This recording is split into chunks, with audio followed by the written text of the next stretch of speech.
Hello guys, welcome to 5th generation Hobby Shop and welcome to another unboxing and testing. Shoutout natin Sir Jerome. Okay, so ngayon meron tayo ditong unbox. Quick review lang tayo ng unit. This is the T4A. So meaning pala ng T4A ay training for engagement. Yan. So yan po yung meaning niyan. So this is the DR50 or the tactical revolver. Yan, Gen 2 by Umarex. Yan, this is the T4A TR50 Gen 2 caliber 50 CO2 powered 13 joules 6 rounder. Yan, so ang bala nito ay rubber ball caliber 50. Yan yung bala niya. Yan, ito yung unit. So meron siyang quick pursing. Ito yung pinapalo lang para ma-punctured agad yung CO2.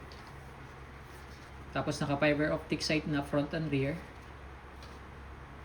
Meron siyang rail dito. Para sa accessories, pwede mo siyang lagyan ng red dot optic. Ayan, dyan mo siya ilalagay. Iaalin mo lang yan. Aalin mo siya. No. So, try nating ilagay para makita nyo po. Okay, so ayan yung itsura niya. Bagay. At ito yung kanyang switch. Ayan, meron siyang plus, meron din siyang minus. So, pag plus, yan yung on. Yan yung red dot. Ayan. Tapos sa minus naman, yan yung off. Ayan. Pag pipindutin mo yung plus, lalakas yung ilaw niya, lumalakas, 'di ba? Tapos pindutin mo lang ng pindutin yung minus naman para humina at mag-off yung ilaw. So hindi siya laser it's a dot.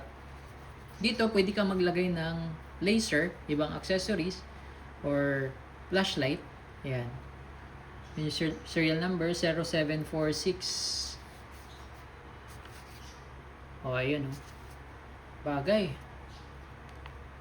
So hindi pa siya naka-zero yung dot niya, red dot niya, hindi pa siya naka-zero. Hindi pa siya naka-zero. Yan, i-zero natin yan. Dito yung adjuster niyan, ito yung kanyang yan. Up and down, dito naman yung left and right. Yan. Okay? Bagay. Okay, so ito yung quick pursing. Ito yung magazine release. Ito yung magazine niya, 6 rounder. Sa likod po tayo maglo-load ng bala. Sayang lang, wala pa tayong available na pepper ball. Pwede itong balahan ng pepper ball, aluminum ball. Meron pa atang aluminum ball. Yan. Ganun din pag sa aluminum ball sa likod din. Load mo lang siya dyan. Then lock. Then iikot mo siya one time. One time po. Yan. Okay. So dito. Gen 2 siya no. Gen 2. Ayan. Gen 2.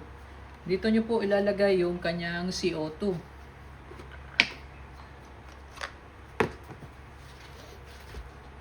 So ito po yung CO2 na hindi pa punctured. Load mo siya dyan. Tapos lalak mo lang. So huwag mo na siyang i-activate. Hanggat di mo siya gagamitin, huwag mo na siya activate. Yan, ganyan lang. Pag gagamitin mo siya, i-activate mo, papaluin mo lang to. Medyo papaluin mo na malakas. Bagay yung red dot Ano siya, coyote color, tan color. No, combination ng black at tan, Ganda. Tapos lagyan mo rin siya ng tan color na flashlight. Ang ganda. Okay. So, sir, message mo kami kung approve sa inyo yung red dot na ikakabit natin. So, ito yung bagay dyan. Yun sa last video namin, naglagay din kami ng ganito, RMR. Madali kasing i-zero to. Yung RMR. Mas madaling i-zero compare sa mga ibang brand. So, yung dot na yan, yun yung bullseye. Yan yung bullseye. Oh. Okay. So, testing natin. So, nakikita nyo po, yung kanyang pressure indicator, hindi pa nakaangat, di ba? Kasi wala pa siyang pressure. Yan, tingnan mo. Buksan ko ulit. Wala pa po siyang hindi pa siya activated. Ayan. So, kahit i-stack mo siya ng matagal dyan, at di mo siya gagamitin, hindi makukonsume yung CO2 kasi hindi pa siya punctured.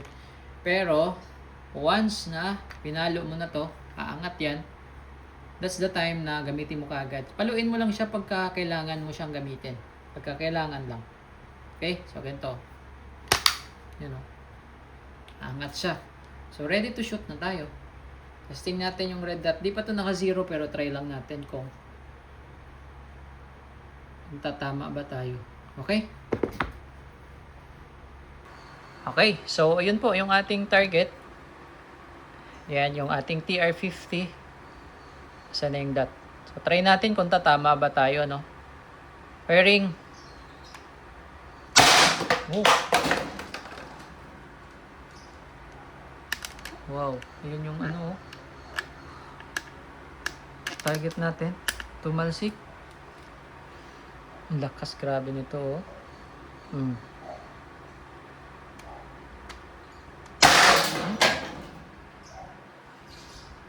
Honestly speaking, malakas yung tunog nito. Kaya pag nagpaputok kayo, halimbawa may pumasok sa bahay nyo na masamang loob, matatakot na siya. Dahil hindi mo naman siya pupuruhan, pero matatakot na siya sa lakas ng tunog nito. So medyo mababa lang siya no, konti. Yung tama, ayun o. Okay. So andito tayo nag-sight. Nasa baba yung tama niya. Okay. Adjust lang natin ng konti. Okay, so reload lang tayo ng another 6.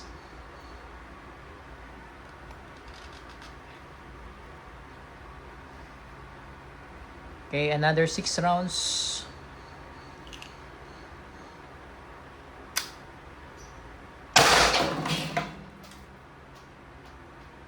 Lakas ang tunog talaga niya.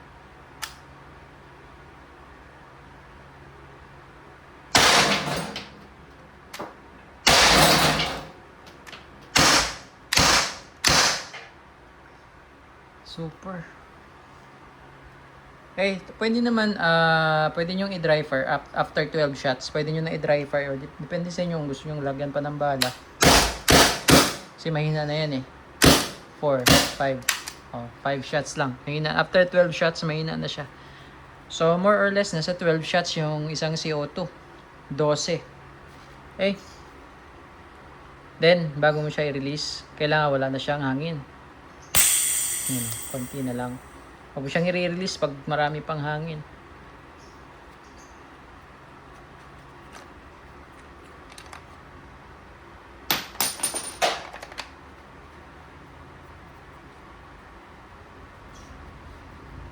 Okay. So, yan oh. Bagay na bagay sa kanya yung red dot. TR-50. Or siya RMR.